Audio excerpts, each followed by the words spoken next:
Mbese ni hehe ushaka kuzamara ubuzima bwawe bw'iteka ryose? Ni mu ijuru cyangwa ni muri Gehinomu? Tega amatwi ijambo ry'Imana ugezweho n'umukozi w'Imana Pasiteri Ntakende Sadoki kuva ku wa mbere kugeza ku wa gatandatu kuva saa 11:45 za mu gitondo. Calvary ni wowe Yesu yashenjaguriwe. Reka mbasuhuze inshuti bakunzi muteze amatwi kandi mbahe ikaze muri iyi saha nziza. Imana itwemereye kugira ngo twongere tube turi hano tugiye kuganira ku ijambo ryayo. Reka rero mbasuhuze cyane aho muri hose, muri buze kumbabarira ijwi ntabwo riyunguruye nk'uko bisanzwe bitewe no kuvuga cyane iki cyumweru cyose, ariko turashima Imana.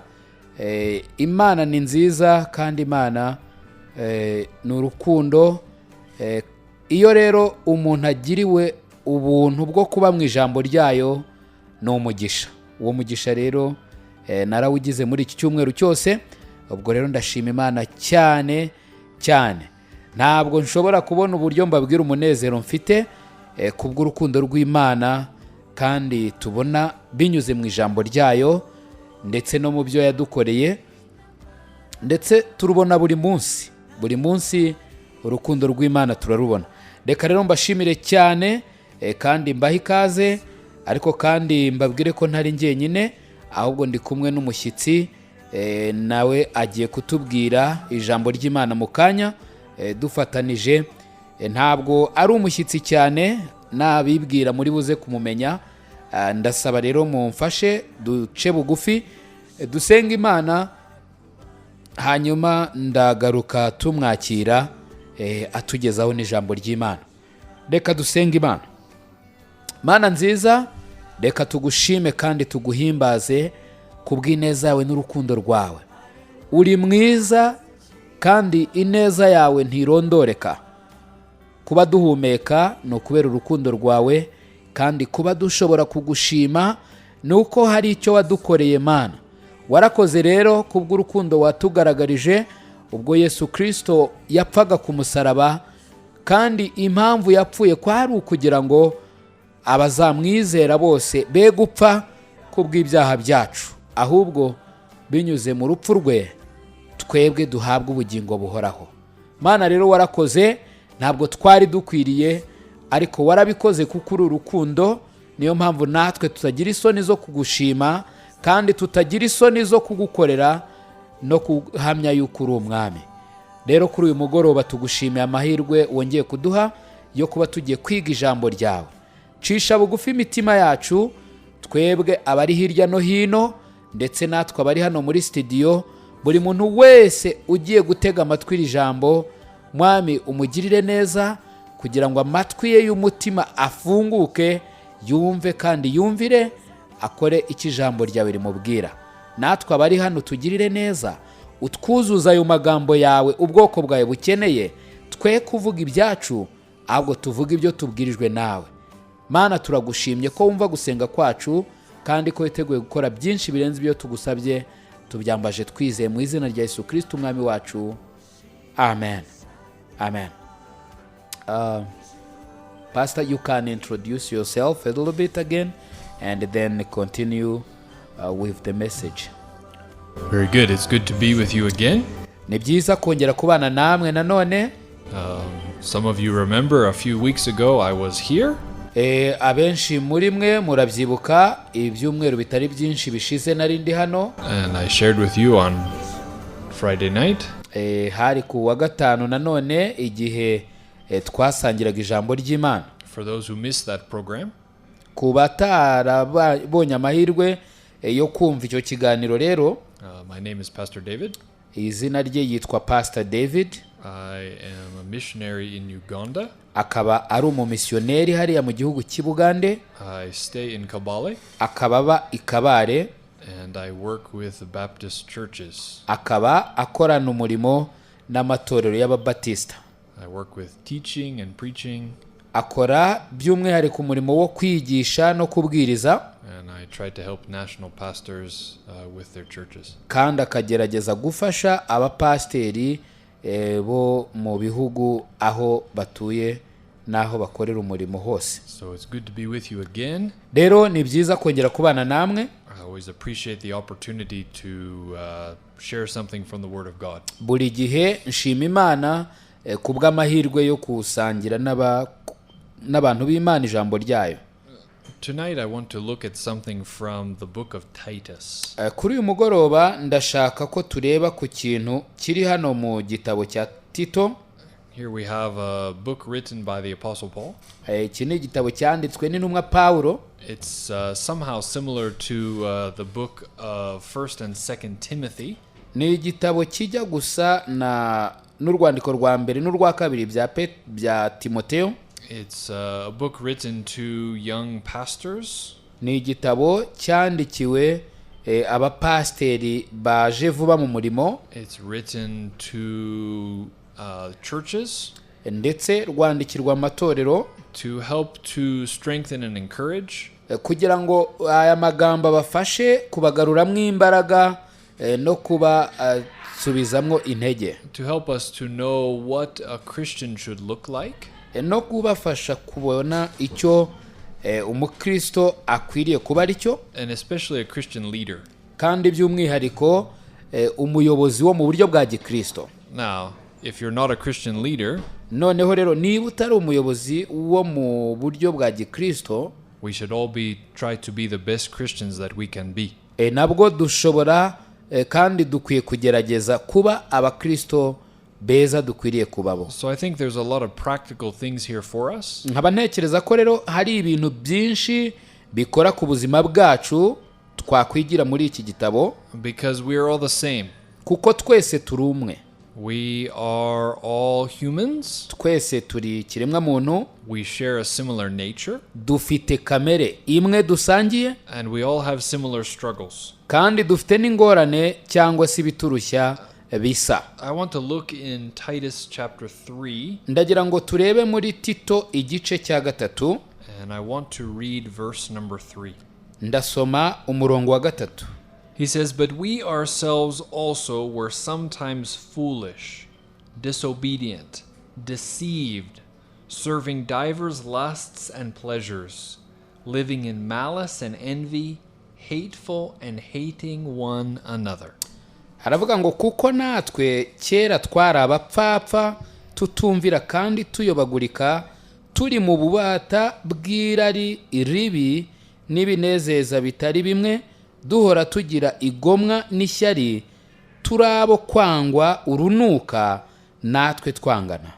The reason I reminded us who this is written to, impamvu navuze kubo iki gitabo cyandikiwe, is because I want us to think about the strong language that he is bringing here. Nuko ndi kugira ngo dutekereze kuri iyi mvugo iremereye uyu mwanditsi wahumekeyemo n'umwami Imana yakoresheje. And he is using this language to a preacher. Arimo rero arakoresha iyi mvugo iremereye abwira umubwiriza butumwa. He says you were foolish. Aravuga ngo wari umupfapfa. This is making bad decisions. Aha bigifitanye inyito no gufata imyanzuro ipfuye. If you think about your life, uramutse utekereje ku buzima bwawe, I'm sure you can find something that you regret. Nzi neza ko ushobora kubona ikintu wicuza impamvu wagikoze. Something that you did where you said, I think I lost my mind. Ikintu wigeze ukora nyuma yo kugikora ukaza kuvuga uti rwose ahangaha nari nataye ubwenge. Why did I do that? Kubera iki nakora ikintu nka kino? I can tell you why. Nakubwira impamvu wagikoze. It's because you're a human. Nuko uri umuntu. We don't always make good decisions. Ntabwo buri gihe dufata imyanzuro myiza. He says you were disobedient. Aravuga ngo mwari abantu batumvira. For me, I have 4 children. We afite abana 4. And I have to say that children are disobedient. Kandi rwose reka mbabwize ukuri nize ko abana batumvira. They do what they want to do. Abana bakora icyo bo bashaka gukora. Mom says it's time for bed. Mama wabo yababwiye ati ni igihe cyo kujya kuryama. They're on their own program. baba bifitiye gahunda zabo, They do their own things. bikorera ibyo bishakiye. Mom says you need to get a bath. Mama wabo akababwira ati mukeneye koga. Mom said it's time for school. Mama wabo akababwira ati ni igihe cyo kwiga. Dad says we're going to go. Papa aravuze ngo tugende. You can't have this, you can't have that. Ntabwo ukwiye gufata ibi, ntabwo ukwiye kwangiza na biriya. And they do the opposite of what you expect. Bo bagahita bikorera igitandukanye n'icyo we wari utegereje. Children are disobedient. Abana barasuzugura. Why are they disobedient? Kubera iki se abana basuzugura? It's because they're human. Nuko ari abantu. He says you were deceived. Avuga ngo mwarashutswe. You know, as humans we like to think the best. Nk'abantu icyo twifuza ni ugutekereza ibyiza. We like to believe that things are true. Twifuza kwizera ko ibintu ari ukuri. We like to believe that people are telling the truth to us. Twikundira kumva cyangwa no kwibwira ko abantu batubwira ukuri.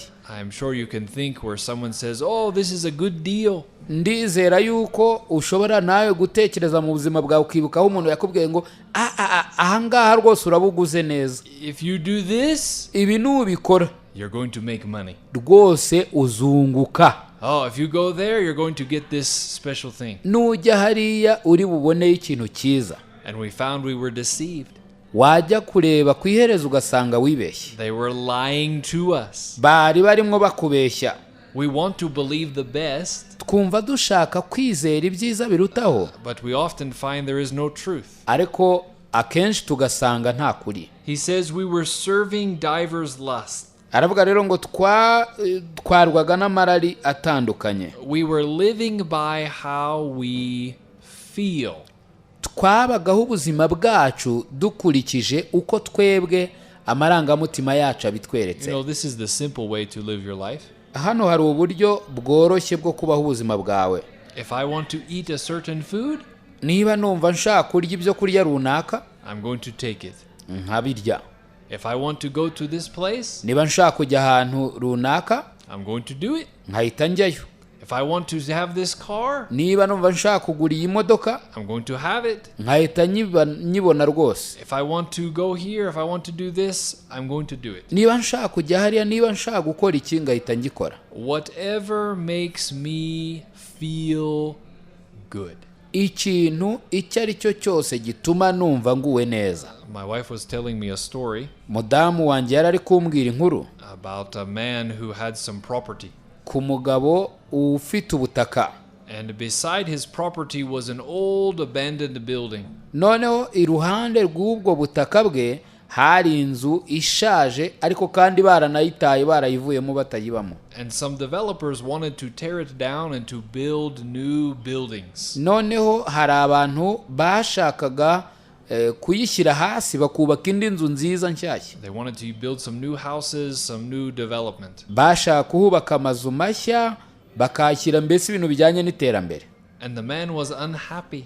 Umugabo rero ntabwo yari anezerewe. And he complained. Noneho aragenda ajya kurega. He said, I like that old building. Aravuga ati jye nkunda iyo nzu ishaje. I want it to remain. Jewe ndashaka kwigumaho. Because it makes me happy. Kubera ko iyo nzu iyo nyireba iranezeza. And isn't that what life is all about? Ariko se ibyo si byo ubuzima dukeneye mu buzima? Being happy? Kunezerwa. He didn't think about all the other people who would be unhappy. Ntabwo yigeze we atekereza ku bandi bantu batanezerwa kubera iyo nzu. If he was happy, iyo aza kunezerwa. the only thing that mattered was his happiness. Icyo we yari ashishikajwe nacyo cyari ukunezerwa kwe. You know, that's the way we are. Uko niko abantu turi. We don't think about other people. Ntabwo dutekereza ku bandi bantu akenshi. We think about what we want. Twebwe dutekereza ku byo dushaka. And nothing else. Ntitugire ikindi kidushishikaza. He says that we were living in malice and envy. Aravuga ngo hano duhora tugira igomwa n'ishyari. This is the idea that we are hating people because of what they have. Iki ni igitekerezo kivuga ngo buri gihe twanga abantu bitewe n'ibyo bo bitungiye. We want to have their things. Tukumva dushaka kuba twagira ibyabo bafite. We want to be on their program. Mbese tukumva twajya imbere ariko muri gahunda zabo. If I had that job. Kavuga ngo karakaza afite yaba ari njye ugafite. If I had children. Bari abana baza kuba banjye. Oh, if I had property. Iyo nza kuba mfite buriya butaka. Whatever they have, I want. Icyo bafite cyose nawe ukumva iyo nyamaswa yawe yitwa kamere igishaka. They got the new shoes. Baguze inkweto nshya we. They got the new phone. Iriya telefone baguze noneho. I want to have those things. Biriya bintu rwose nanjye ni nkabyo nshaka. Fighting.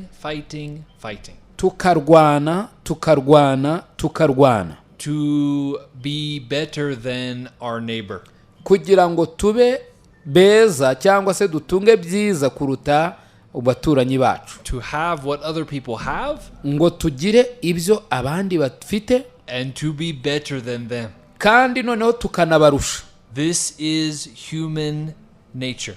Iyi ni kamere ya kimuntu. He says we were hateful. Avuga ngo turabo kwangwa. He says we hated one another. Natwe twangana. I keep saying this is human nature. Ndakomeza kuvuga ko iyi ari kamere muntu. This is who we are. Aba nibo turibo. Why is this who we are? Kubera iki rero abangaba ari bo turibo? Do we really share this in common? Ese koko ibi bitubaho twese turabisangiye? Can we all relate to these things in verse number 3? Ese twese ibi bintu biri muri uyu murongo wa 3 bidukoraho? The Bible is very clear on this. Bibiliya ivuga yeruye kuri iki kintu. The Bible says that we are all sinners. Bibiliya ivuga yuko twese turi abanyabyaha. We have a common father.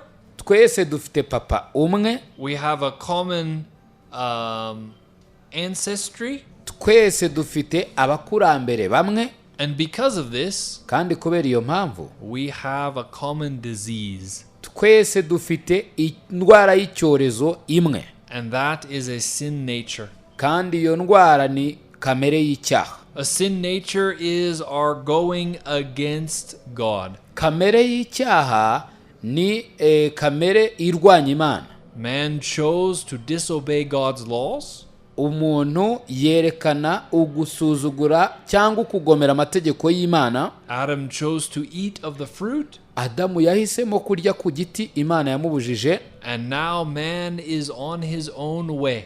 None umuntu ikiremwa muntu kiri mu nzira yacyo cyishakiye. He is separated from God. Abatandukanijwe n'Imana. And the things that he does are not for God. Kandi n'ibintu umuntu akora ntabwo ari ibyo guhesha Imana icyubahiro. Even when he is doing good things, yewe niyo umuntu arimo gukora ibintu byiza, he's not doing them for himself, for God. Ntabwo aba ari kubikora mu nyungu z'Imana. He's doing them for himself. We aba arimo kubikora kubera inyungu ze. I mean, many people go to church. Hari abantu benshi bajya ku rusengero. But why do they go to church? Ariko sibaze kubera iki bajyayo? Is it for God? Ese ni ukugira ngo Imana ihabwe icyubahiro? Or is it so people will see them? Cyangwa ni ukugira ngo abandi baze kubabona? Is it for God? Ese ni inyungu n'iz'Imana? Or so that it will make them feel good? Cyangwa ni ukugira ngo uwo nguwo wagiye ku rusengero we ubwe aze kumva guwe neza? Church is not about feeling good. Ku rusengero ntabwo ari ahantu umuntu yakabaye ajya kugira ngo yumva aguwe neza. It's about worshiping God. Ahubwo byakabaye ari ukujyayo ngo umuntu aramye Imana. I hope you feel good worshiping God. Reka nizere ko wumva uguwe neza ari kurimo kuramya Imana. But if that is your goal, to feel good, ariko niba intego yawe yo kujya ku rusengero ari kugira ngo wumve uguwe neza, is it about you or is it about God? Ese ubwo kujyayo birareba inyungu n'iz'Imana cyangwa inyungu n'izawe? My point is that every one of us is seeking our own way. Ingingo nshaka kurasaho niyi yuko buri muntu hafi ya buri wese aba arimo gushaka ibye bibyo mu nyungu ze. Every one of us is trying to please ourselves. Buri muntu hafi buri wese aba ashaka kwinezeza we ubwe. And it doesn't take me 1 minute to think about each one of these things in verse 3. Kandi ntibintwara n'umunota kugira ngo ntekereze kuri ibi bintu dusomye muri uyu murongo wa 3. And find that they have been in my life. Kandi nkahita nsanga byarabaye mu buzima bwanjye. But that's not the purpose of this verse. Ariko ntabwo iyi ariyo ntego y'uyu murongo.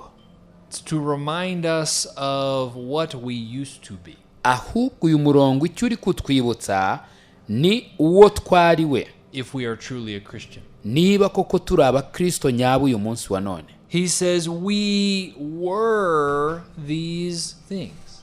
Avuga ko natwe kera twari ibi bintu byose yavuze. If you examine your life and you say, you know, some of these things are still in my life. Uramutse rero ugenzuye ubuzima bwawe kano kanya niba uri umukristo hanyuma ugasanga hari ibintu bikiri mu buzima bwawe. Do you have salvation? Ibaze ese koko ufite agakiza? That's not a question for me to answer. That's a question for you to answer. Ntabwo icyo ari ikibazo nge nasubiza, icyo ni wowe ukwiriye kugisubiza. He says in verse 4, after that the kindness and love of God our Savior toward man appeared. Umurongo wa 4 uravuga ngo nyamara kugira neza kw'Imana umukiza wacu n'urukundo ikunda abantu bibonetse. He says we were sinners. Aravuga ngo twari abanyabyaha. We didn't have any hope. Nta byiringiro twari dufite. We were seeking only ourselves and not God. Twashakaga ibyacu bitunezeza n'inyungu zacu gusa tudashaka Imana. But he said then God stepped in. Noneho Imana iraza. God's love, Urukundo rw'Imana, God's kindness ineza y'Imana through Jesus Christ. binyuze muri Yesu Kristo. It came to us Byatujeho in human form. mu shusho y'umuntu. Jesus Christ became a man. Yesu Kristo ahinduka umuntu, He died on the cross. apfa ku musaraba, He paid for our sins yishyura ibyaha byacu so that we can be free from our selfishness. kugira ngo tubashe kuba twabohoka tukava mu ngoyi z'ukwikunda kwacu, So we can be free from our foolishness. kugira ngo tube twasohoka mu ngoyi z'ubupfapfa bwacu, We can be free from our disobedience. kugira ngo tube twava mu ngoyi z'ugusuzugura Imana kwacu, We can be free from following our own desires only. dushobora kubohoka tugakurwa mu ngoyi zo gukurikira ibyo twebwe turarikira. He wants to show us our hopelessness Arashaka kutwereka uburyo twari tudafite ibyiringiro by'ejo hazaza, so he can remind us of God's graciousness. kugira ngo atwibutse ubuntu bw'Imana. He wants to remind us that God is the one who is doing the work in salvation. Arashaka kutwibutsa ko Imana ariyo ikora umurimo wo kudukiza. He says in verse 5, Ndavuga hano ku murongo wa 5 ngo not by works of righteousness which we have done, but according to his mercy he saved us by the washing of regeneration and renewing of the Holy Ghost. iradukiza itabitewe n'imirimo yo gukiranuka twakoze, ahubwo kubw'imbabazi zayo idukirisha kuhagirwa, ariko kubyarwa ubwa kabiri, ikadukirisha no guhindurwa bashya n'Umwuka Wera. This is a verse we use very frequently Uyu ni umurongo dukoresha inshuro nyinshi when we're talking about salvation. igihe turi kuvuga ku gakiza. There's a lot of people that believe that they can do something to get salvation. Hari abantu benshi bizera ko bashobora kugira ibyo bakora kugira ngo bahabwe agakiza. They believe that they can please God. Bakizera yuko bashobora rwose bo kunezeza Imana mu mbaraga zabo. They believe that God goes on a 50% scale. Abantu bamwe bakizera ko imana ishobora kuba ipima 50 kuri 50, mbese yabona 50 by'ibyiza ikaba yabyemera. If half of what I do is good, bakibwira bati niba 50 cyangwa kimwe cya kabiri cy'ibyo nkora ari byiza, then I can go to heaven. ubwo rero najya mu ijuru. If I can get to 51%, ndamutse ngejeje kuri 51%, then I can please God. aho rwose naba ngiye kunezeza Imana. I need to do more good than bad. nkwiriye gukora ibyiza byinshi kuruta ibibi nkora. If I do more good, kavuga ngo ninkora ibyiza byinshi, God will be pleased. Imana rwose izanezerwa. The problem is God is not on that scale. ikibazo ni uko Imana itagikoresha uwo munzani nk'uwo. That is not God's program. ntabwo Imana yariyo gahunda ifite. God is holy. Imana irera. God is perfect. Imana iratunganye. God cannot do anything wrong. Imana ntishobora gukora ikintu kitari ukuri. He gets a perfect score. Imana rero itanga amanota yuzuye. 100% on every exam. itanga amanota 100% kuri buri kizami itanze. No sin. ntabwo ijya yemera icyaha. If there was sin in heaven, iyo haza kuba hari icyaha mu ijuru, there would be no heaven, nta juru ryakabaye ribaho, because it would have sin in it. kuko ryaba rifite icyaha muri ryo. So 50% is not a passing grade. ubwo rero niba uri imbere y'Imana ukaba ubonye 50, ntabwo uri butsinde rwose habe namba. And one sin is not acceptable to God. kandi icyaha kimwe ntabwo cyemewe imbere y'Imana. If we commit one sin, ubwo rero uramutse ukoze icyaha kimwe, we're finished. ubwo biba birangiye. The exam is failed, ikizami wari uriho wagitsinzwe, and we don't get another chance. kandi nta yandi mahirwe wongera kugira. Because we're sinners, kuko turi abanyabyaha, we can't do anything to please God. nta kintu na kimwe twakora ngo tunezeze Imana. The Bible says God doesn't see our good works as good things.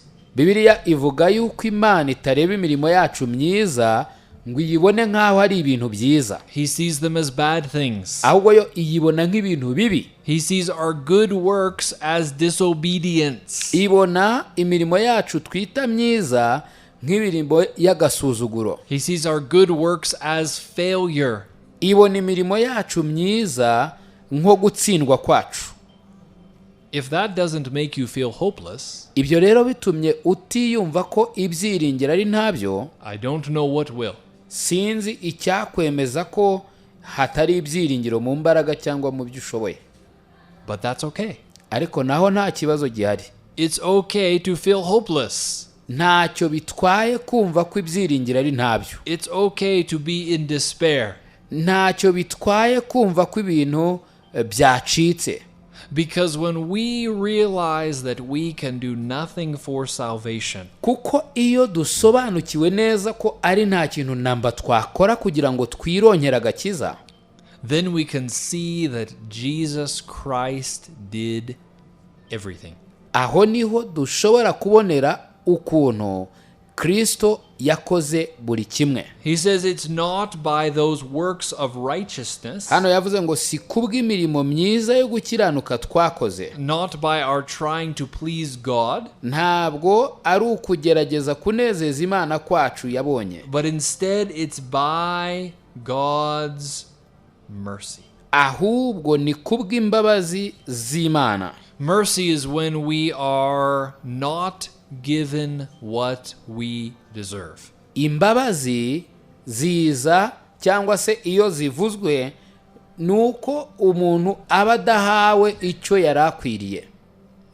If someone commits a crime urugero, niba umuntu akoze icyaha and the evidence is there to prove that they have committed it, ibihamya bikaba bihari by'uko uwo muntu koko icyaha yagikoze, what can happen? ni iki gishobora kuba? Justice demands that they be punished for their crime. ubutabera busaba ko uwo muntu ahanirwa icyaha yakoze. It's now in the hands of the law ubwo situwasiyo iri mu maboko y'amategeko to determine what will happen. gufata umwanzuro w'icyo uwo muntu agomba kuba. The law can either do justice Amategeko rero agomba kuzana ubutabera, or it can show mercy. cyangwa se amategeko akerekana imbabazi. Jesus Christ looked at us. Yesu Kristo yaratwitegereje. We were his creation. Twari ibiremwa bye. We were the thing that he loved, Twari abantu akunda, but we were rebelling. ariko twari twigometse. We were fighting. Twari turi kumurwanya. We had nothing good to bring to him. Nta kintu namba twari dufite cyiza twazana imbere ye ngo kidutsindishirize. He said, man deserves punishment, Aravuga ngo umuntu akwiriye igihano, but I'm going to choose to give him mercy. ariko jyewe mpisemo kumuha imbabazi. I'm going to choose to give him salvation. Mpisemo kumuha agakiza. I'm going to choose to give him the opportunity to have a relationship with me again. Mpisemo kumuha amahirwe yo kongera kugira n'isano nanjye. Not because he deserves it, Atari ukubera yuko ibyo bintu abikwiriye, but because he doesn't. ahubwo kubera yuko atabikwiriye. What can we say? Niki twavuga ahangaha? We can't buy that. Ntabwo dushobora kugura We agakiza. can't deserve that. Ntabwo ibyo agakiza twari tugakwiriye. It's only by God's grace. Agakiza ni kubw'ubuntu bw'Imana gusa. If you come to God and say, hey, God, you should let me into heaven. Uramutse ugiye ku Mana ukayibwira uti rero wa Mana we ukwiriye kundeka nkinjira mu ijuru. God, look at all the good things that I've done. Mana reba ibintu byiza byose nakoze. Then you're saying, God was not merciful to me. Ubwo icyo uba uri kuvuga ngo Imana ntabwo yangiriye ubuntu. I don't need Jesus. Jyewe ntabwo nkeneye Yesu. I'm okay to make it on my own program. Jyewe rwose nashobora gukora ibyo nkora ariko nkagera mu ijuru. If we can get to heaven by our works, Turamutse tubaye twagera mu ijuru binyuze mu mirimo yacu myiza, why did Jesus come? ese Yesu yaze kwenda iki? Why did Jesus die? Ese Yesu yaba yarapfiriye iki? There's no reason. Nta mpamvu yaba ihari. There's no purpose. Nta ntego yaba yarateye urupfu rwe. He wasted his time.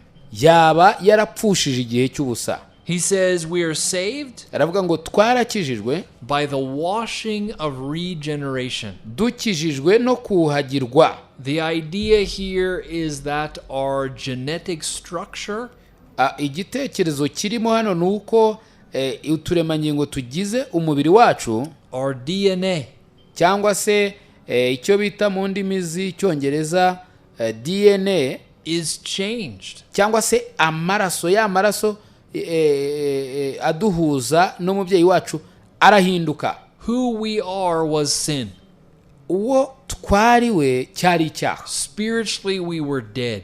Mu buryo bw'umwuka twari dupfuye. But now in Christ, Ariko noneho ubu muri Kristo we are alive, turi bazima. and sin is taken out of who we are. Kandi icyaha gikurwa mu wo turi we. Christ has made a way for us to be free from sin. Kristo yaduciriye inzira yo guhunga tukabohorwa ku cyaha.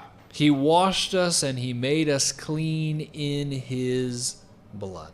Imana yaratwogeje itwogesha amaraso ya Yesu Kristo. It's a supernatural thing. Iki ni ikintu kitari ikintu gisanzwe. It's not something that comes normally. Ntabwo iki ari ikintu kiza mu buryo busanzwe. It's not something we can find in another man. Ntabwo iki ari ikintu dushobora kubona mu wundi muntu uwo ari we wese. It's something that only God could do. Iki ni ikintu Imana yonyine ubwayo ishobora gukora. He says we are washed, we're made into a new person. Aravuga ngo twahinduwe umuntu mushya. And we're made new by the Holy Spirit. Kandi twahinduwe bashya n'Umwuka Wera. God changes our nature. Imana ihindura kamere yacu. And then he gives us a part of himself. Maze iduha igice cyayo. He puts the Holy Spirit inside of us. Ishyira Umwuka Wera wayo muri twe. He is our teacher. ni umwigisha wacu, He is our helper. ni umufasha wacu, He is the one who can give us victory in our life. niwe ushobora kuduha intsinzi mu buzima bwacu. What an amazing thing. Reba ikintu gitangaje. Salvation is not about us. It is about God and His work. Agakiza ntabwo ari ikintu twebwe twakwikorera, ahubwo ni Imana yonyine n'umurimo wayo utangaje. He says in verse 6, which He shed on us abundantly through Jesus Christ our Savior. Aravuga hano ku murongo wa 6 ngo uwo yahaye Yesu Kristo umukiza wacu kuducunshumuriraho cyane. I mean, some people have the idea that Jesus died for your sins before you got saved. Hari abantu bamwe bafite igitekerezo kivuga ngo Yesu Kristo yapfiriye ibyaha byawe bya mbere yuko ukizwa. But after you get saved, those sins are on you. Ariko nyuma yuko ukijijwe ibyo byaha ni wowe uzicungura, ni wowe uzabyikuriraho. Why couldn't He die for everything? None se niki cyamubujije gupfira buri cyaha cyose? Why does part have to be on Him and part on us? Kubera iki igice kimwe cy'ibyaha byacu cyaba kuri we, ikindi gice kikaba kuri twe? The whole point of salvation is that God is doing the work. Ingingo nyamukuru y'agakiza ishingiye ku kuba Imana ari ikora umurimo wo kuducungura. God is doing the changing. Imana ni ikora umurimo wo kuduhindura. God is making us new. Imana niyo iduhindura bashya. He says in verse 7, Aravuga hano ku murongo wa 7, being justified by His grace, we shall be made heirs according to the hope of eternal life. Amen.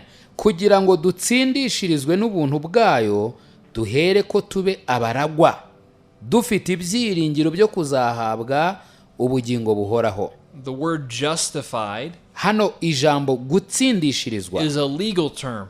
ni ijambo ryo mu mategeko. It means we have been declared to be righteous. Bivuze ko umuntu iyo yatsindishirizwe aba yatangajwe ko nta rubanza rumuriho akiranuka. If God had said, okay, Imana iza kuvuga iti aha, you are not a sinner, ntabwo uri umunyabyaha, it would be good. byari kuba ari byiza. But instead, Ariko He said, not only are you not a sinner, ntabwo ivuga ngo ntabwo ukiri umunyabyaha gusa, now you are righteous. ahubwo iravuga ngo noneho ubu urakiranuka. The righteousness is from Jesus Christ. Ugukiranuka kwacu kuva kuri Yesu Kristo. Jesus Christ took His righteousness and placed it on us, Yesu Kristo yafashe gukiranuka kwe arakutwambika, and He took our sin on Himself. maze afata ibyaha byacu arabyikorera. Who is going to do that? Ninde wundi wari gushobora gukora ibyo? Who is going to die for your sins? Ninde wundi wari gupfira ibyaha byawe? Who is going to go to prison for your crimes? Ninde wajya muri gereza kubera ibyaha byawe? No man would do that. Nta muntu buntu wabikora. But Jesus Christ did that for our eternal sin. Ariko Yesu Kristo yarabidukoreye kugira ngo dukurweho ibyaha byacu by'iteka. He says we are now heirs of God. Aravuga ngo ubu turabaragwa b'Imana. We are going to get the inheritance that God has promised to Jesus Christ. Hano aravuga ko tuzahabwa umurage Imana yasezeranije Yesu Kristo. To Jesus Christ He has promised all things. Kandi kuri Yesu cyangwa se Yesu Imana yamusezeranije byose. He says we have the hope of eternal life. Aravuga ngo dufite ibyiringiro by'ubugingo buhoraho. The idea here is the certainty. Hano igitekerezo kirimo ahangaha ni ukudashidikanya. It is a guarantee. Ni ikintu kidashidikanwaho. We will have eternal life. Ni koko by'ukuri tuzabona ubugingo buhoraho. God has promised it to us. Imana yarabudusezeranije. It must happen. Ni lazima bugomba kubaho. What an amazing thing. Reba ikintu gitangaje. When we think about eternal life, why are we so concerned with the things of this life. iyo dutekereje ku bugingo buhoraho bakristo, mbese ni kuki tubukuraho amaso tugashishikazwa n'iby'iyi si? Why do we hold on to the pleasures? Kubera iki dukomeza kugundira ibyo kwinezeza? Why do we hold on to the things that we get? Kuki dukunda kugundira ibintu bifatika tubonye? They're all going to burn up. Ni lazima bizashya. They're all going to lose their value. Ejo bizaba byataye agaciro kabyo. We have something greater. Nyamara dufite ikintu gikomeye cyane kurutaho. Salvation in Jesus Christ. Agakiza tubonera muri Yesu Kristo. By His grace. Binyuze mu mbabazi z'Imana. By His mercy. Binyuze mu buntu bwayo. I trust that that salvation is yours today. Ndizera kandi ndasaba ngo agakiza uyu munsi Imana igufitiye kaba kawe. Thank you, Pastor Sadok. Rakoze cyane. Thank you, Pastor David. Tugeze hafi ku musozo wa gahunda yacu, ariko ndagira ngo nkubaze, mbese koko agakiza Imana yasezeranije abari mu isi, wowe uyu munsi wa none waba waramaze kukizera? Waba waramaze gufata uwo mwanzuro uruta iyindi wo kwakira amasezerano y'Imana ku bijyanye n'agakiza k'Imana, ku bijyanye no guhitamo aho uzamara ubuzima bwawe bw'iteka ryose? Cyangwa ntago wari wigera ubitekerezaho? Ndakwinginga kuri uyu mugoroba utekereze, usubize amaso inyuma mu buzima bwawe, urebe niba koko haba hari igihe wigeze wumva ubutumwa bwiza maze ukamenya kuri umunyabyaha. Nk'uko biri bivuga, twese twakoze ibyaha ntitwakira ubwiza bw'Imana, kandi nk'uko biri bivuga, Imana idashobora kubeshya ivuga ko ibihembo by'ibyaha ari urupfu. Ariko Imana ishimwe cyane kuko itagarukira aho ngaho, ahubwo impano yayo ni ubugingo buhoraho muri Kristo Yesu. N'iki Imana igusaba rero ni uko niba umaze kwemeranya nayo kuri umunyabyaha kandi ko ibihembo by'ibyaha byawe ari urupfu, ukumva inkuru nziza y'agakiza k'Imana, ukwiriye kwakira agakiza k'Imana. Ukwiriye kwizera icyo Yesu Kristo yakoze ku musaraba, kuko icyo nicyo cyanyuze Imana. Kandi niba cyaranyuze Imana, sinzi impamvu kitanyura Sadoki. Icyampa kuri uyu mugoroba, aho uri hose, ugafata umwanzuro ukakira Yesu Kristo nk'umwami n'umukiza w'ubugingo bwawe. Kandi reka nkubwire ngo, ubaye ugize ikibazo cyangwa se hari icyo ushatse gusobanukirwa, wahamagara kuri 07 83 00 16 46, 07 83 00 16 46. Mana nziza, reka tugushime kandi tuguhimbaze kuri Imana y'urukundo. Ntabwo ureba ibyaha byacu ngo maze udusukeho umujinya wawe, ahubwo kubw'urukundo rwawe rutarondoreka waciye inzira kugira ngo twebwe abanyabyaha, Mwami, tuyiceho maze duve mu rupfu, duhunge urupfu rw'iteka ryose, urupfu rwarya abanyabyaha, maze twinjire mu bwami bwawe, twinjire mu munezero wawe, tubane nawe by'iteka ryose. Iryo ni ryo sezerano wadusezeranije. Ari nayo mpamvu nsabye Mana ngo buri muntu wese ufite icyo cyifuzo, isezerano ryawe rimugirirweho. Ngaho bana na buri wese, kandi ukomeze kudufasha Mwami, ukore mu mitima yacu umurimo ukomeye, tubashe kukwizera. Ijambo ryawe ni ukuri, kandi ijambo ryawe niryo ridukiza. Urakoze rero kuri mwiza. Ngaho bana na bene data aho bari hose, kandi natwe ubane natwe. Urakoze rero kuri mwiza. Tubyambaje twizeye mu izina rya Yesu Kristo umwami wacu. amen. I Calvary ni wowe Yesu yashenjaguriwe. nshuti mukundwa, mbese aho izina ryawe ryanditswe mu gitabo cy'ubugingo? Ese impanda ivuze Yesu agarutse nona, cyangwa uramutse uvuye mu mubiri, wizeye neza 100% ko wajya mu ijuru? Ndakwinginga ngo uyu munsi utekereze ku iherezo ryawe, maze ufate umwanzuro uruta iyindi. Imana iragukunda kandi Yesu aragutegereje. Ngwino, tebuka aguha agakiza, akuruhura umutwaro w'ubwoba, aguha amahoro, umunezero n'ibyiringiro byuzuye byo mu mutima. Ukeneye ubundi bufasha, waduhamagara kuri izi nimero: 0783 00 16 46. Imana iguha umugisha.